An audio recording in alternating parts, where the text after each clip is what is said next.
Como o LCA dele sobreviveu a esse lance que em todos os sentidos é inacreditável? Primeiro, a impulsão dele é bizarra, é nível CR7. Aliás, esse lance tem uma relação muito direta com aquele lance do CR7 lá na época da Juventus, vou falar sobre isso. Ele subiu lá no terceiro andar, o adversário deu um encontrão nas pernas dele, isso deslocou o peso das pernas para o lado direito do atleta do Galo, e ao mesmo tempo ele ainda conseguiu dominar a bola direcionando ela para onde ele queria, que era para frente. Quem já jogou ou joga sabe que isso é muito difícil. Esse deslocamento das pernas dele dificultou totalmente o equilíbrio que ele podia ter conquistado, mas ele precisava continuar esse movimento e a perna que estava mais perto do solo era a perna esquerda. Não à toa ele fez essa aterrissagem e quando ele faz esse toque no solo, ele está num mecanismo muito tradicional de lesão da LCA. Joelho com pouca dobra, pouca flexão e a coluna toda inclinada para o lado dessa perna.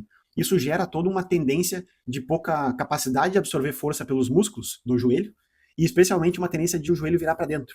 E aí aquele cabo de guerra entre tibia e fêmur, LCA, no meio do caminho estoura. Por que que ele não rompeu? Tem 3 possíveis explicações que eu vou contar para vocês nesse vídeo. Primeira explicação, apesar dele estar todo inclinado para o mesmo lado da perna, ele está com a coluna dobrada para frente. Isso gera toda uma contração na musculatura de trás da perna, especialmente glúteo, que evita muito que o fêmur rode para dentro, e posteriores de coxa, que evitam muito que a tíbia anteriorize, avance. Inclusive, essa é a mecânica muito relacionada àquele lance do CR7 na Juventus. Vou colocar aqui acima. Os dois têm um padrão muito semelhante de pouca dobra no joelho e inclinação importante da coluna para o lado, mas os dois têm um avanço importante do corpo, que faz toda essa cascata de contrações musculares que eu expliquei anteriormente. E por isso também que é diferente daquele lance do Neymar, que ele rompeu o LCA, porque se vocês compararem, também vou deixar aqui acima, eles têm uma posição de coluna muito diferente, especialmente falando da coluna indo para frente. O Neymar não tem isso, CR7 e o atleta do Galo tem. Segundo ponto, esse cara tem uma capacidade de força de controle neuromuscular certamente muito boa, muito acima da média.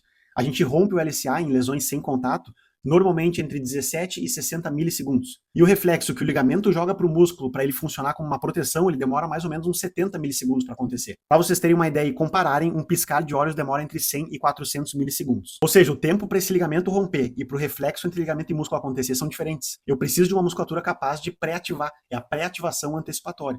Isso faz com que o controle de movimento da articulação seja melhorado. Consigo isso com pliometria, controle neuromuscular, exercícios que envolvem estabilidade, equilíbrio. Só a propriocepção não funciona, a gente precisa ter mais estímulos para isso. E isso certamente é algo muito bem organizado na rotina desse atleta. E o terceiro e último ponto que poucos falaram lá na minha enquete é como que ele toca no chão inicialmente, que é com a ponta do pé. Quando eu toco na ponta do pé, a minha capacidade de ativação da panturrilha é muito elevada. Ela que faz esse controle de impacto inicial. E quem é que está lá na panturrilha? Gastrocnêmios e principalmente o sólio. O sólio é um dos principais controladores do avanço da tíbia. No momento que eu tenho essa força contrária do avanço da tíbia, eu consigo diminuir muito o estresse do LCA. Mesmo ele caindo todo torto, ele tem uma boa força e controle neuromuscular, uma inclinação do corpo para frente, busca glúteo posterior, e uma pisada inicialmente com a ponta do pé, busca a panturrilha. É como se eu dividisse a força que vem do solo em vários sistemas, sobrando pouco para o LCA, justificando talvez por que essa estrutura sobreviveu. E um último ponto que muita gente alegou nos comentários é o gramado sintético. Eu diria que ele não influenciou nesse lance, porque é um movimento de aterrissagem, não de troca de direção.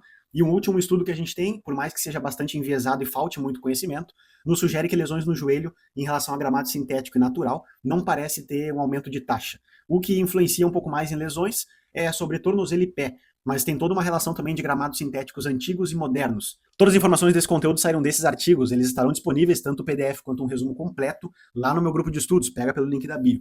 O que mais que pode ter protegido esse LCA? Comenta aqui se eu esqueci de alguma coisa.